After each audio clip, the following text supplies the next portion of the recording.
Alright guys, so this is it. Captain's chair fitted in an E-NV200. So was it easy? No.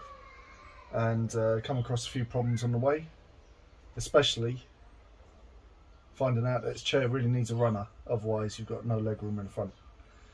Anyway, if you want to see how I've done it, carry on watching. Make sure you give a thumbs up and subscribe if you can. This has been well documented for NV200s, but this is a Volkswagen T4 swivel seat base, and this should fit our E-NV200. So let's get cracking. Could you imagine if we let our walls fall down? Took all the baggage that we saved and threw it out. Grab the keys, hit the lights. Wanna leave this town behind. The water's warm, the world is wide. Could you take me there tonight? Paradise.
Right, now we're on to the swivel seat setup, and what no one tells you that has done this before on YouTube is that to get this seat to turn past this frame, it's got to be sat near enough in this position. So if I undo the lever, which is down here,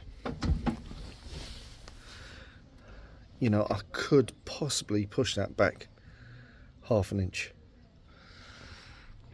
And you could pull the front, the backrest forward a bit if needed, but you're only going to get another half an inch there, right? You can see that. But half an inch ain't going to do nothing for this leg room.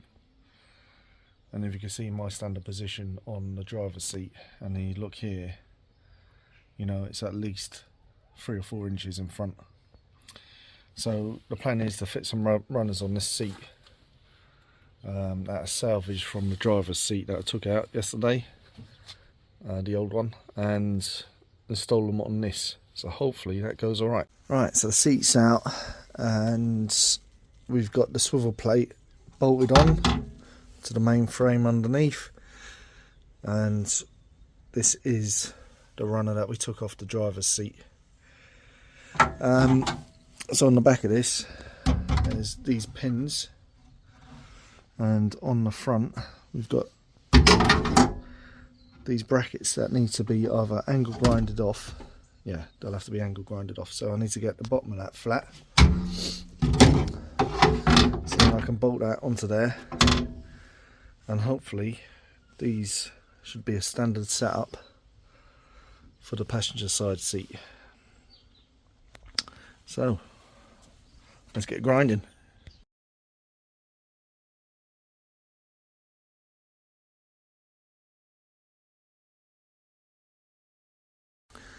So far I've just offered up the runner and we're looking pretty decent.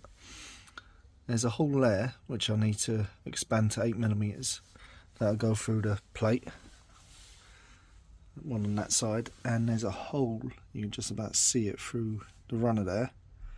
Once I pull the runner forward, it lines up perfectly with one of the back holes on both sides. So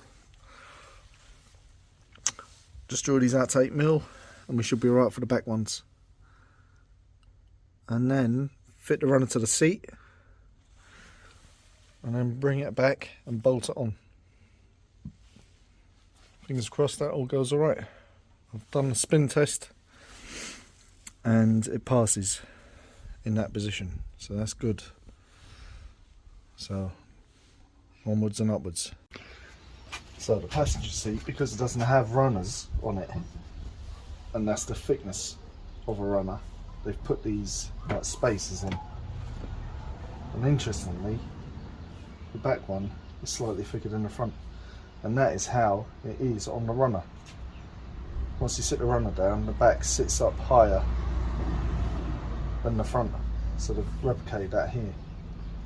So luckily I didn't grind that down on the front of the back of the runner, because I was contemplating that.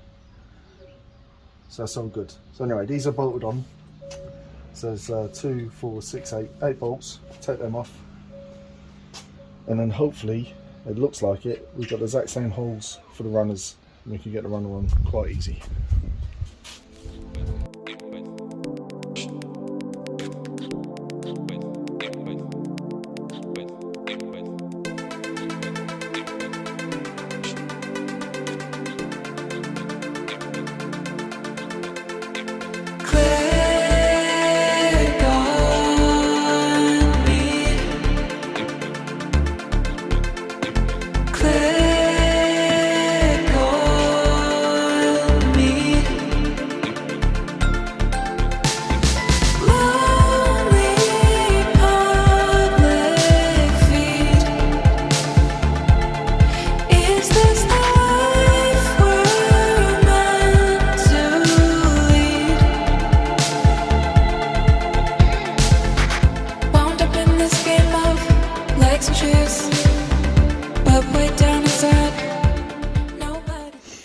Right then people, that's the seat in, runners on, spin table, or whatever it's called, the chair spinner.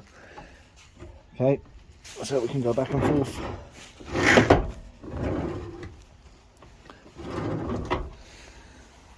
Which brings this chair near enough in line with the driver's seat, and I'm 6'1", and that's my position for driving. So that's what it wants. So plenty of leg room here now, much better than before. And then when we want to spin the seat, just bring that forward a touch, pull the lever up, and then that's you. And then now you can even slide the seat back and even recline it.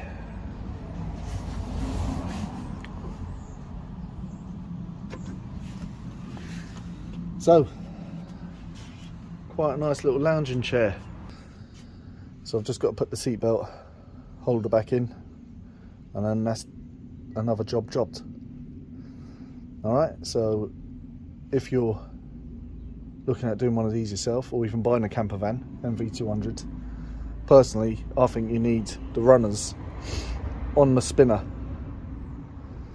and if you haven't, then you're going to have real short leg room at the front here. Okay, so that's it. It's another video until the next one. Next project will probably be sound deadening and getting all the back of this changed up.